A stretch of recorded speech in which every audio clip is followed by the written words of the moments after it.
Boa noite a todos, sejam muito bem-vindos nas nossas lives de palestra e radiação, em nome do Centro Espírita Allan Kardec, em nome da AME Serra Gaúcha, da Associação Médico Espírita da Serra Gaúcha, nós damos boas-vindas a todos. Estamos muito felizes porque também vamos iniciar agora em março a terceira turma de pós-graduação em Espiritualidade e Saúde da Universidade de Caxias do Sul, em parceria com a Associação Médico Espírita da Serra Gaúcha. Vai ser um módulo de 2 anos, como as outras, e também com certificado do MEC, que possibilita ao estudante ele ter o título de especialista em espiritualidade e saúde. Também dizer a todos que qualquer pessoa pode participar dessa pós-graduação, basta com isso entrar em contato com a Universidade de Caxias do Sul, mas o único pré-requisito é que já tenha curso superior. Então, pode ser de qualquer área, nós já tivemos estudantes de todas as áreas. A única coisa que é solicitada é o curso superior. Dito isso, então, nós hoje temos a palestra com esse tema, a caridade desinteressada, que será trazida pela Verúcia, que é uma trabalhadora do Centro Espírita Allan Kardec e que também sempre colabora com as nossas lives. Vamos pedir ao Vitório que possa fazer a prece na noite de hoje. Boa noite a todos, que possamos, a partir desse momento, sermos envolvidos por Jesus, mas, sobretudo, agradecendo ao Pai por essa oportunidade bendita que nos é dada de estarmos juntos, irmanados nesta noite, para que, através das palavras que a Verúcia nos trará, nessas reflexões profundas sobre a caridade desinteressada, possamos entender, Senhor, a importância do momento que vivemos, sobretudo, Senhor, a oportunidade que nos dás de nos testar em nossa fé, em nossa bondade, em nosso trabalho do bem, mas, sobretudo, Senhor, procurarmos cada vez mais em nossos meios, tanto familiares como sociais, levar a esperança, esta palavra tão linda que tu nos propicias, Senhor, para que saibamos que as dificuldades enfrentadas têm um tempo para superarmos e, através da superação, Senhor, concretizarmos o teu reino em nós e em toda a sociedade. Que tua paz e teu amor, Senhor, possa estar presente em nossas vidas, neste momento e sempre. E que assim seja. Assim seja. Muito obrigada, Vitório. Nós temos sempre a orientação das terças-feiras dessas palestras onde nós vamos procurar aprofundar o Evangelho do Cristo. Por quê? Porque as lives que precedem as irradiações também são lives que vão nos orientando para a prática do bem. E hoje a Verúcia, então, nos traz a caridade desinteressada. Vamos passar a ela, que tenha um ótimo trabalho. Obrigada, boa noite a todos, aqueles que eu ainda não cumprimentei. Vamos iniciar, então, essa reflexão da noite de hoje sobre a caridade desinteressada. É uma reflexão simples, se é que podemos chamar de simples, né? Os ensinamentos de Jesus, os ensinamentos da doutrina, mas é algo que nós precisamos sempre estar atentos e aprendermos mais para que nós possamos, de fato, colocar isso em prática na nossa vida. E nós iniciamos essa reflexão com esse capítulo do Evangelho segundo o Espiritismo, capítulo 13, onde Kardec coloca esse ensinamento do Cristo segundo Mateus, que está no capítulo 6, versículos 1 a 4 do Evangelho, onde Jesus diz assim: tende cuidado em não praticar as boas obras diante dos homens para serem vistas, pois, do contrário, não recebereis recompensa de vosso Pai que está nos céus. Assim, quando derdes esmola, não trombeteeis, como fazem os hipócritas nas sinagogas e nas ruas, para serem louvados pelos homens. Digo-vos em verdade que eles já receberam a sua recompensa. Quando derdes esmola, não saiba a vossa mão esquerda o que faz a vossa mão direita, a fim de que a esmola fique em segredo, e vosso Pai, que vê o que se passa em segredo, vos recompensará. Então, aqui Jesus nos estimula a caridade desinteressada, quando ele diz que não saiba, né, a nossa mão esquerda o que faz a nossa mão direita. Ou no nosso português popular, né, não adianta dar com uma mão e querer pegar alguma recompensa com a outra. A caridade precisa ser, de fato, desinteressada, para que nós sejamos recompensados, como diz Jesus aqui, por Deus, para que ela seja, de fato, genuína.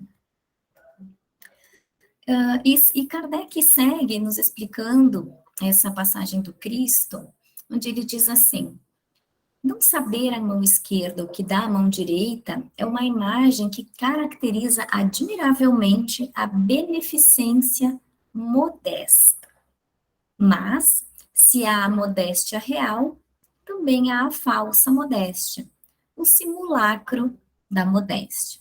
Então, aqui, né, ele diz que nós também temos que estar atentos para não nos tornarmos falsos modestos. E ele orienta mais.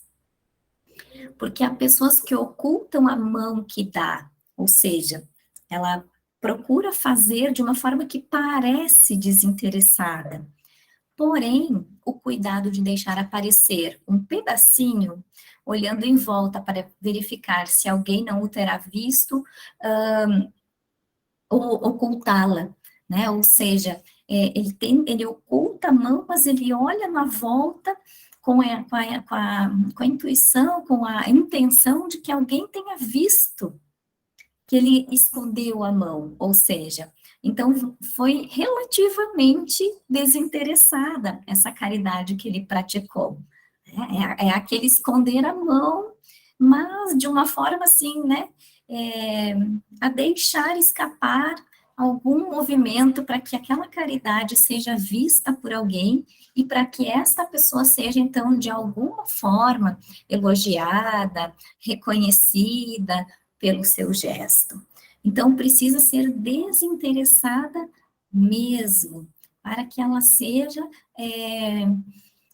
considerada como uma prática do bem, para que ela seja considerada como a exposição de uma virtude do espírito da pessoa que a pratica. Então, tem que ser totalmente, né, isenta da necessidade de receber qualquer benefício ou recompensa ou reconhecimento em troca. Na questão 893 do Livro dos Espíritos, Allan Kardec também retoma esse tema, ou aborda esse tema, melhor dizendo, nessa pergunta onde ele fala, ele questiona, qual a mais meritória de todas as virtudes? E os Espíritos trazem como resposta que todas as virtudes têm o seu mérito, porque todas são indícios de progresso no caminho do bem. Então, toda virtude que nós permitimos que desabroche em nós, que é traduzida num bom ato, ela é um progresso, ela é um indício do nosso progresso moral. Mas eles seguem respondendo. Mas a sublimidade da virtude consiste no sacrifício pessoal para o bem do próximo, sem segunda intenção. Mais uma vez aqui, ressaltando a necessidade da caridade ser desinteressada, sem vistas para nenhum tipo de ganho pessoal, totalmente de forma, então, modesta e, se possível, invisível aos olhos de todos aqueles que poderiam estar presentes ali no ato de bondade que a pessoa pratica. E ele segue. A mais meritória das virtudes é aquela que se baseia na caridade, então, mais desinteressada. Deixando bem claro aqui, mais uma vez, né, que a virtude é aquela que se baseia na caridade mais desinteressada. Por quê? Né? Porque o desinteresse pessoal é que deve nortear as nossas ações no bem. Nós temos que voltar àquela ação única e exclusivamente no intuito de auxiliar aquele que precisa naquele momento no nosso gesto de caridade, no nosso apoio, seja lá no que for que a criatura necessite, pois só assim estaremos agindo de acordo com as lições inesquecíveis do nosso Mestre Jesus, como aquela que nós lemos lá no início da nossa reflexão, que não saiba a nossa mão esquerda o que faz a nossa mão direita. Então, aquele que atua na direção dos necessitados, contabilizando suas atividades, movimenta-se alimentado pelos sentimentos da vaidade e da presunção. E nós sabemos, então, que a vaidade e presunção não são virtudes, pelo contrário, são imperfeições do espírito. Então, se a caridade é fomentada pelo reconhecimento, nós estamos, ao contrário do que ensina Jesus, fomentando vaidade e presunção, e não benevolência e caridade, o que seriam, então, virtudes que nós estaríamos demonstrando com a nossa atitude abnegada, com o único intuito e finalidade de auxiliar. Seguindo, a caridade, de acordo com definições de dicionários, é um sentimento ou uma ação altruísta de ajuda a alguém sem recompensa. Então, aqui, mesmo o significado dessa palavra no dicionário é que independe de qualquer interpretação religiosa, também diz isso, que é algo de um ato de altruísmo sem visar nenhum tipo de recompensa. E a prática, então, deste ato notável é um indicador de elevação moral, desde que feita com abnegação, além de ser uma das práticas que caracterizam a essência boa do ser humano. Quando nós conseguimos ser genuinamente bons e caridosos, nós estamos ali demonstrando que temos esta virtude, que conseguimos, pelo menos em alguns momentos, exercitar essa bondade que está em nós num processo de desabrochar, assim como todas as outras virtudes que nós carregamos. Segue Allan Kardec dizendo: este ato da caridade é uma das qualidades mais defendidas pela maioria das religiões, que a definem como amar e ajudar o próximo. Então, todas as religiões têm a caridade como um norte, como algo, uma prática a ser referenciada e reverenciada, algo a ser praticado por todos aqueles que seguem, né, que creem em Deus e que se dizem, então, religiosos. Todas as religiões, elas preconizam a prática da caridade. O próprio Allan Kardec, no Evangelho segundo o Espiritismo, se eu não me engano, no capítulo 15, que diz, né, que fora da caridade não há salvação. A caridade, como nós sabemos, com a definição de amor em ação. Então, nós precisamos colocar a prática da caridade da nossa vida para a nossa salvação. E dentro da doutrina espírita, o que nós podemos entender como salvação? A evolução moral do nosso espírito, cuja prática do amor é o nosso grande objetivo, o amor incondicional, assim como Jesus nos demonstrou, esta é a nossa meta de conquista. Então, a caridade é algo que nos leva, que nos aproxima da conquista dessa magnitude, que é esse amor que nós ainda não compreendemos, mas que estamos na busca e mais nos aproximamos, quanto mais moralmente nos elevamos. Eu trouxe esse ensinamento, que também é do Evangelho, desse capítulo 13 do Evangelho segundo o Espiritismo, da irmã Rosália, que faz uma reflexão, ao meu ver, tão bonita e tão esclarecedora para que nós entendêssemos a caridade, saindo um pouco da questão somente da caridade material, que normalmente é o que essa palavra nos remete num primeiro momento. Nós pensamos no auxílio material ao próximo, em doar uma roupa, um alimento, um dinheiro, enfim, em favorecer algo, a pessoa com algo que lhe propicie um benefício material. Normalmente é o primeiro pensamento que nós temos quando falamos em caridade. Mas ela aqui nos alerta que sim, é importante também a caridade material, mas amemo-nos uns aos outros e façamos aos outros o que quereríamos que nos fosse feito, como uma prática de caridade. Toda religião, toda moral se encerram nesses dois preceitos. Se eles fossem seguidos no mundo, todos seriam perfeitos.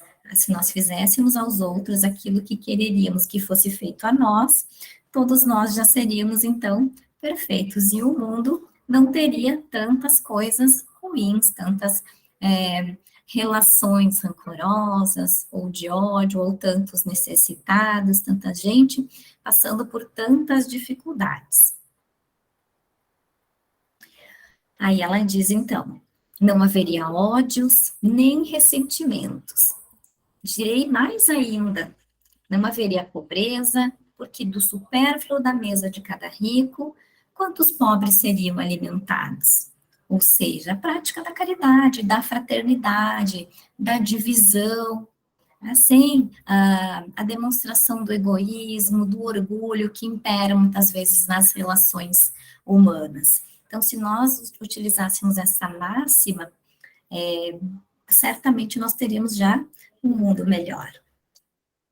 Seguindo as informações que ela nos traz, né? As instruções. Quero que compreendais bem o que deve ser a caridade moral, que todos podem praticar, que materialmente nada custa, e que, não obstante, é a mais difícil de se pôr em prática, porque dar aquilo que nos sobra, normalmente, é fácil, ou dar aquilo que nós temos materialmente, mesmo que nos faça falta num determinado momento, mas que nós sabemos que vamos conquistar novamente, também fica mais fácil do que, muitas vezes, essa caridade moral, que, de uma certa forma, nós nem reconhecemos ainda no nosso dia a dia como uma prática do bem, uma prática da caridade, porque não estamos com o nosso pensamento voltado para esse conceito de caridade. Então, ela segue aqui. É que, não obstante, né, mais difícil de ser praticada. A caridade moral consiste em vos suportardes uns aos outros, o que menos fazeis nesse mundo inferior. Olha só, suportardes uns aos outros. Em que estáis, o que menos fazeis nesse mundo inferior, em que estáis momentaneamente encarnados. há um grande mérito, acreditai, em saber calar para que o outro mais tolo possa falar. Isso também é uma forma de caridade. Então, olha só, suportardes uns aos outros, calar e permitir que o outro fale, mesmo que nós reconheçamos o outro como tolo. Saber fazer-se de surdo, quando uma palavra irônica escapa de uma boca habituada a caçoar. Não ver o sorriso desdenhoso com que vos recebem pessoas que muitas vezes, erradamente, se julgam superiores a vós. Quando na vida espírita, a única verdadeira estás às vezes muito abaixo. Eis um merecimento que não é de humildade, mas de caridade, pois não se incomodar com as faltas alheias é caridade moral. Então, nós não levarmos tudo tão na ponta da faca, como se diz por aqui, não nos sentirmos agredidos ou ofendidos por qualquer coisa, por qualquer tipo de situação, por qualquer interferência negativa, né, que o outro possa vir a ter na nossa vida. Que nós sejamos caridosos com o erro desses irmãos que em algum momento nos tiram do sério, nos tiram da situação confortável ou de alguma forma acabam tecendo contra nós alguma crítica que às vezes nós não podemos entender como correta naquele momento, mas, como ela diz aqui, é uma caridade que nós não levemos isso tão a sério, né, que nós não revidemos, que nós sejamos apaziguadores nesse tipo de situação, e não alguém que acaba colocando mais lenha ainda na fogueira, gerando uma discussão, gerando rancor, uma mágoa desnecessária, às vezes por situações tão pequenas. Segue ela. Essa caridade, entretanto, não deve impedir que se pratique a outra. A caridade moral não deve impedir que se pratique a caridade material também. Pelo contrário, pensai sobretudo que não deveis desprezar o vosso semelhante. Então, ambas são importantes, a material e a caridade espiritual. Então, que nós não deixemos nenhuma de lado, mas aproveitemos todas as oportunidades de fazer tanto a caridade material quanto a caridade moral, dependendo da situação que se apresenta. Ela diz mais ainda: lembrai-vos de tudo que vos tenho dito. É necessário lembrar incessantemente que o pobre repelido talvez seja um espírito que vos foi caro e que momentaneamente se encontra numa posição inferior à nossa. Que nós possamos enxergar no outro alguém que nós não sabemos, mas que pode ser alguém que, numa outra vida, nos foi muito caro.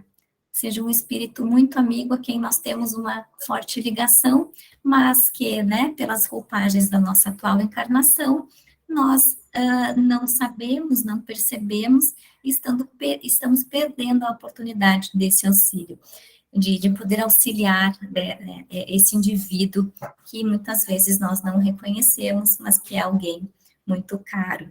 Então, que nós possamos enxergar cada irmão que nós possamos auxiliar também como alguém que, né, se ainda não conseguimos fazer de uma forma desmedida, que nós possamos pelo menos olhar para essa pessoa e pensar, poxa, esse irmão pode ser alguém por quem eu tenha um sentimento muito grande, um sentimento muito bonito, um laço de muito carinho de uma outra existência e que a vida está me oportunizando a auxiliá-lo através desta caridade que eu posso fazer em relação a ele, né? Doando um pouquinho de mim ou um pouquinho daquilo que eu tenho a ele.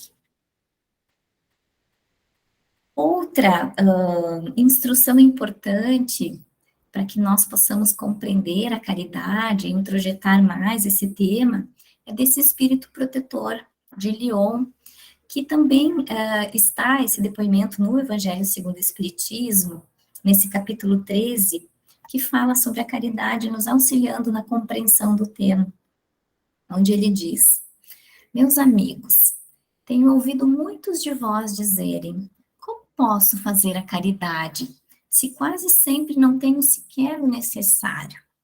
Então, aqui, mais uma vez, ele nos lembra, né, que o nosso primeiro pensamento em relação à caridade é sempre a caridade material. E ele traz, então, essa instrução.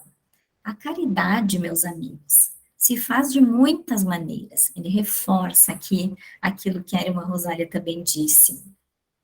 Podeis fazê-la em pensamento, inclusive, olha só, em palavras e em ações. Em pensamento, orando pelos pobres e abandonados, que morreram sem ter sequer vivido, uma prece de coração que os alivia. Então, nós podemos orar pelo outro que nós julgamos necessitar da nossa prece, de uma intuição divina, de um amparo, de um encorajamento em alguma situação da sua vida. Nós podemos também, através de palavras, sermos caridosos, dirigindo, então, aos nossos companheiros, né, os nossos companheiros, alguns bons conselhos, algumas orientações, por que não, né, contribuir com um pouco do nosso conhecimento da doutrina espírita, com a divulgação da literatura espírita, oferecendo a ele aquelas frases consoladoras que nós lemos nesses livros, de Allan Kardec, das psicografias de Chico Xavier e outros espíritos que vêm em nosso auxílio, porque não compartilhamos através da nossa voz essas palavras que nós conseguimos ter alcance pela literatura ou por alguma palestra que viemos assistir. Diz mais: dizei aos homens amargurados pelo desespero e pelas privações que blasfemam no nome do Altíssimo: eu era como vós, eu sofria, sentia-me infeliz, mas acreditei no Espiritismo, e vede agora sou feliz. Ou seja, né, acrediteis no cristianismo redivivo, acreditei em Jesus. Deu exemplo, olha, em alguma situação, eu também estava infeliz, eu também estava desencorajado, mas a minha fé, a certeza que eu tenho do auxílio do alto, enfim, leve palavras de encorajamento, de fortalecimento, de incentivo às pessoas que nós percebemos, né, que você percebe que estão ao seu lado e que necessitam de um auxílio nesse sentido, levantando a moral, como nós dizemos também. Aos anciãos que vos disseram: é inútil, estou no final da vida, morrerei como vivi. Aqueles que perderam a esperança de qualquer tipo de modificação, ou de uma vida mais de acordo com aquilo que eles acreditam ser melhor, que nós também levemos uma esperança através das nossas palavras, dizendo que a justiça de Deus é igual para todos, e que eles se lembrem dos trabalhadores de última hora. Nunca é tarde para dar o testemunho, para o arrependimento, para as boas ações, para a conexão com Deus através da prece, né, para reconhecer a grandiosidade de Deus, nos aproximar de Jesus, sentir a sua presença e ser fortalecidos por ela. Podemos ser caridosos também com as crianças, conforme esse Espírito Protetor nos diz, né? As crianças que já viciadas pelas más companhias, perdem-se nos caminhos do mundo, prestes a sucumbir às suas tentações. A essas crianças, então, dizei, segundo ele: Deus vos vê, meus caros pequenos. Falar de Jesus, falar de Deus para essas crianças. E não temei repetir frequentemente essas doces palavras, que acabarão por germinar nas suas jovens inteligências. E em algum lugar de pequenos vagabundos fareis deles vanguardeiros homens, verdadeiros homens. Essa é também uma forma de caridade. Ou seja, falar de Deus, falar de fé, falar de Jesus também para as crianças, que mesmo que eles não tenham total compreensão ou não demonstrem o interesse que nós gostaríamos que eles tivessem, nós estaremos com a possibilidade nas mãos de plantar ali nessas mentes, nessas inteligências jovens, como esse Espírito diz, essa sementinha do amor de Jesus, da prática do bem, de ser bons cristãos, das recompensas que a bondade traz à nossa existência, das alegrias que a fé, que a conexão com a espiritualidade mais alta traz à nossa existência. Então, são todas possibilidades de nós exercermos a caridade moral, que de nada nos custam a não ser o nosso tempo e o nosso interesse e vontade de auxiliar. Ele segue dizendo assim: meus amigos, a cada novo regimento o general entrega uma bandeira. Eu vos dou a máxima do Cristo. Amai-vos uns aos outros. Praticai essa máxima.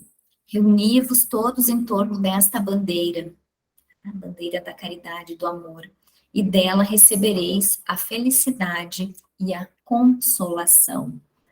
A salvação, que Kardec também nos diz, né? Fora da caridade não há salvação. Então, que nós possamos levantar essa bandeira da caridade, da bondade, do amor em ação, o quanto antes na nossa existência, para que nós alcancemos também o quanto antes a consolação e a felicidade que nós tanto desejamos para a nossa vida. Emmanuel também nos traz, nesse livro Viajor, através da psicografia de Chico Xavier, exemplos muito práticos de como nós podemos trazer a caridade para as situações do nosso dia a dia. E são situações muito simples e totalmente possíveis de nós estarmos atentos e fazer o bem nesses momentos. Então, ele diz, né, que caridade é, sobretudo, amizade. Para o faminto, é o prato de sopa, caridade material aqui. Para o triste, é a palavra consoladora, aquilo que nos diz o Espírito Protetor, né, a prece, a palavra consoladora. Para o mal, é a paciência com que nos compete auxiliá-lo. Não o revide, né, a paciência. Para o desesperado, é o auxílio do coração, aquele abnegado, né, que uma mão entrega, mas que a outra não se estenda para receber algo em troca. Para o ignorante, é o ensino despretensioso, compartilhamento do nosso conhecimento. Para o ingrato, é o esquecimento. Para o enfermo, é a visita pessoal, aquele apoio, aquela visita, levar a ele aquelas palavras de incentivo, de encorajamento. Para o estudante, é o concurso no aprendizado. Para a criança, é a proteção construtiva. Para o velho, é o braço irmão. Para o inimigo, é o silêncio. Para o amigo, é o estímulo. Para o transviado, é o entendimento. Para o orgulhoso, o exemplo da humildade. Para o colérico, a calma, sempre, né? O sentimento oposto. Para o preguiçoso, é o trabalho. Para o impulsivo, a serenidade. Para o leviano, a tolerância. Para o deserdado da terra, é a expressão de carinho. Então, aqui Emmanuel nos traz, né, para que nós nós sermos caridosos e não paguemos com a mesma moeda, ou não retribuamos ao outro com a mesma atitude que ele tem para conosco ou para com outrem, mas que nós nos sintamos também ofendidos ou estivermos em desacordo, que nós levemos justamente o sentimento contrário. E aí sim nós estaremos sendo caridosos, demonstrando a nossa bondade, demonstrando a nossa vontade de moralmente nos elevarmos, através do freamento, muitas vezes, dos nossos impulsos, em reagir às atitudes do outro de forma equivocada, ou da forma que nós julgamos por ele equivocada, mas fazemos da mesma forma. Então, aqui a caridade que Emmanuel nos propõe é para que nós não entremos nesta mesma vibração ruim, nesta mesma linha de pensamento ou atitude que nós condenamos. Segue ele nessa mensagem. Caridade é amor, em manifestação incessante e crescente. É o sol de 1000 faces, brilhando para todos, e o gênio de 1000 mãos, amparando indistintamente na obra do bem. Onde quer que se encontre entre justos e injustos, bons e maus, felizes e infelizes. Porque onde estiver o Espírito do Senhor, aí se derrama a claridade constante dela, a benefício do mundo inteiro. Então, onde estiver, onde diz aqui o Espírito do Senhor, a caridade abnegada, que é o amor em ação mesmo, não aquela que fomenta a vaidade. Onde estiver a caridade abnegada, aí estará, o benefício que nós receberemos dos benfeitores e a nossa contribuição também para o mundo inteiro através da nossa atitude no bem. Para nós entrarmos, então, na parte de conclusão dessa reflexão, trago mais um questionamento do Livro dos Espíritos, onde Kardec pergunta: há pessoas que, por sua posição, não têm a possibilidade de fazer o bem, porque às vezes nós nos julgamos tão, no meio de tantas dificuldades da nossa existência, nós pensamos que temos tanto problema, ou que não temos, quando falamos da caridade material, nada para poder oferecer, porque a nós e a nossa família também falta. Então, aqui eles foram muito claros nesta resposta. Não há ninguém que não possa fazer o bem, praticar a caridade. Somente o egoísta não encontra jamais a ocasião de praticá-lo. É suficiente estar em relação com os outros homens para se fazer o bem. Então, aqui nós podemos lembrar dos exemplos de Emmanuel, dos exemplos da irmã Rosália, dos exemplos do Espírito Protetor, das falas de Allan Kardec e, sobretudo, dos ensinamentos de Jesus Cristo. Todo o Evangelho de Jesus traz a caridade, o amor em ação. Tem uma série de passagens evangélicas onde a caridade, como a prática do amor abnegado, é citada por Jesus, é exemplificada por Jesus, desde a caridade material, lá na multiplicação dos peixes, se nós assim interpretarmos, até, quando ele auxilia moralmente em qualquer outro tipo de situação, através das curas, através do encorajamento moral, do fortalecimento da fé das pessoas e dos seus exemplos de fato, de prática incondicional desse amor que ele veio exemplificar a nós.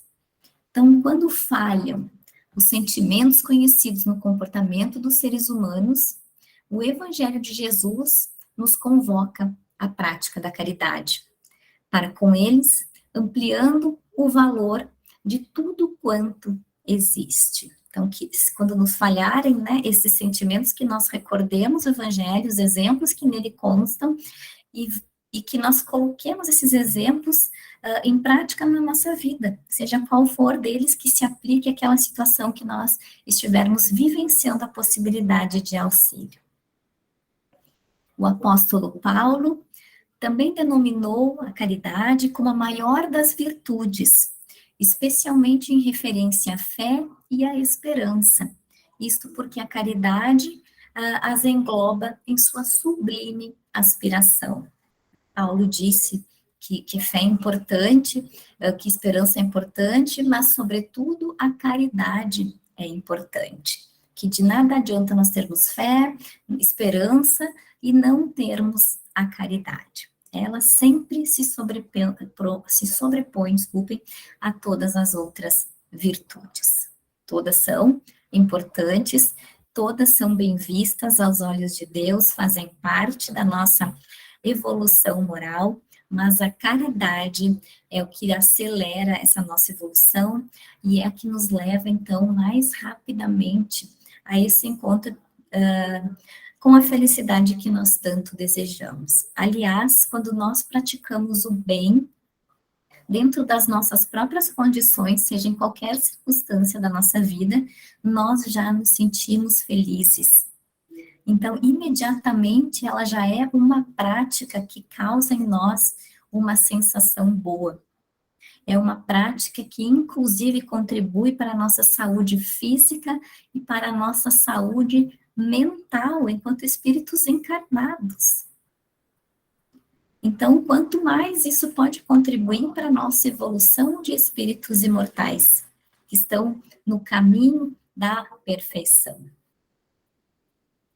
E encerrando, então, com essa mensagem, que nós lembremos sempre dessa caridade desinteressada, que essa caridade desinteressada, ela abarca o amor na sua mais elevada expressão.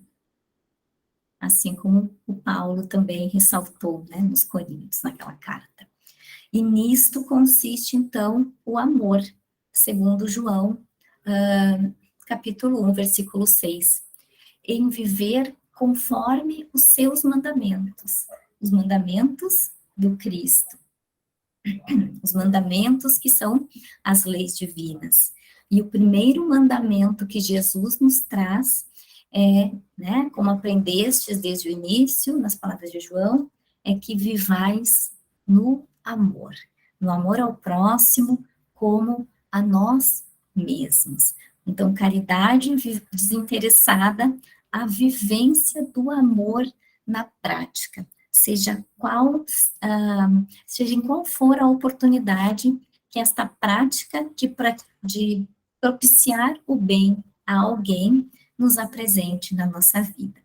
Então, que nós levemos essa reflexão para o nosso dia a dia, que nós relevemos essas instruções desses espíritos servidores do Cristo e do próprio Cristo, e que nós comecemos a olhar e despertar para que toda vez que nós tenhamos essa possibilidade, nós estejamos ali para esse auxílio abnegado, mas que nós estejamos atentos, porque as possibilidades de auxiliar, elas nos aparecem a todo momento, nos detalhes de algumas situações, até nos episódios, né, onde a demanda do nosso irmão é realmente grande. Então, não importa a situação, que nós estejamos atentos e despertos para o auxílio naquilo que nós podemos contribuir de forma desinteressada.